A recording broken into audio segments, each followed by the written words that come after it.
আসসালামু আলাইকুম। ইরানের এক ঘোষণায় ইসরায়েল এবং আমেরিকার গুম হারাম। আমেরিকা ইসরায়েলের কাপাকাপি শুরু হয়ে গেছে ইরানের ঘোষণায়। ইরান ঘোষণা দিয়েছে এখন থেকে ইরান সবচেয়ে ভারী 1 টন ওজন অথবা তার থেকে অধিক ওজনের যে ক্ষেপণাস্ত্রগুলি আছে এখন থেকে ওগুলি ব্যবহার করবে। এগুলি আরো বিধ্বংসী। ইরানে গত 11 দিনের যুদ্ধে যে এই ধরনের ক্ষেপণাস্ত্র ব্যবহার করছে, হাইপারসনিক, উচ্চ গতিসম্পন্ন, উচ্চ ধ্বংসাত্মক ক্ষমতা সম্পন্ন, এগুলি এখন আরো বেশি। এখন যেগুলি ঘোষণা দিয়েছে আজকে থেকে নতুন করে যে অস্ত্রগুলি ব্যবহার করবে, এগুলির ওজন হচ্ছে 1 টনের বেশি। তার মানে হলো আগের গুলির ওজন ছিল 1 টনের থেকে অনেক কম। 100 কেজি 200 কেজি ওয়ারহেডের বিস্ফোরক ছিল ওগুলিতে। তো ওগুলির ধ্বংসই তো আমেরিকা এবং ইসরায়েল সহ্য করতে পারেনি।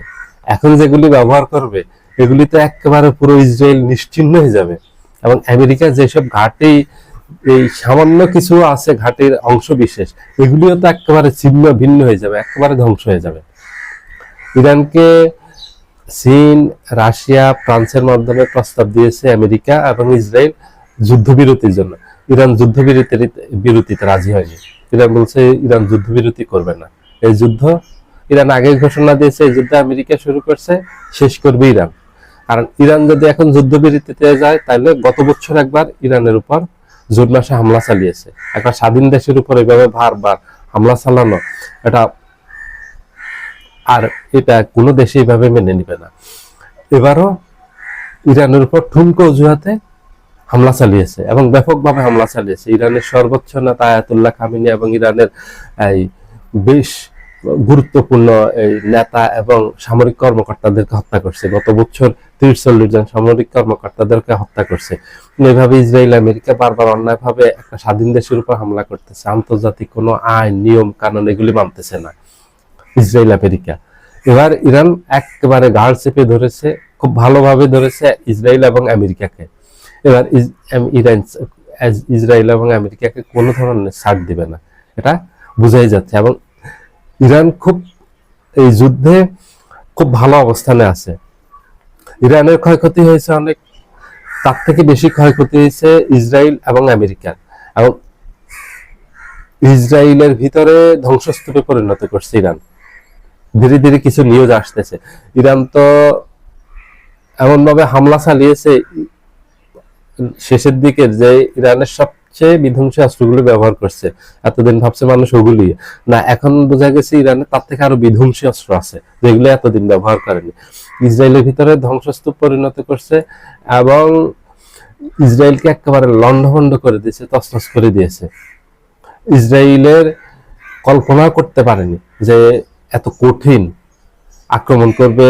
আমি ইরানের সর্বোচ্চ ধর্মীয় নেতা আয়াতুল্লাহ খামেনি এবং ইরানের এইসব উচ্চ পদস্থ কর্মকর্তা, সামরিক কর্মকর্তাদেরকে হত্যা করার পরেও ইরান এইভাবে ঘুরে দাঁড়াবে, এত ইস্পাত কঠিন ঐক্য নিয়ে আমেরিকা ইসরায়েলকে মোকাবিলা করবে।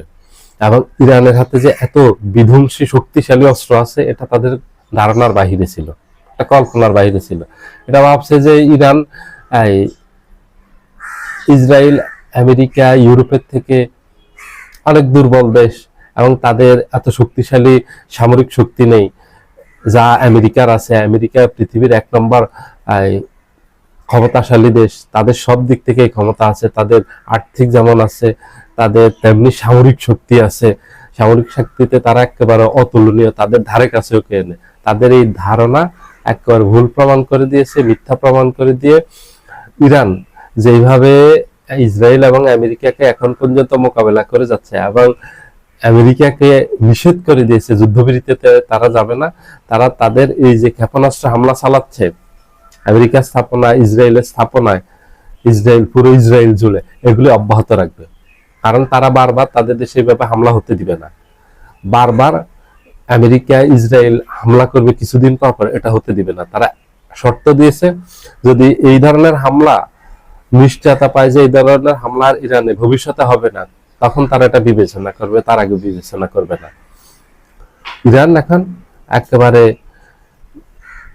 সকল দিক থেকে ইসরায়েল আমেরিকাকে এমন ভাবে ধরেছে, এখন ইসরায়েল আমেরিকা ছেড়ে দে মা কেঁদে বাঁচি অবস্থা।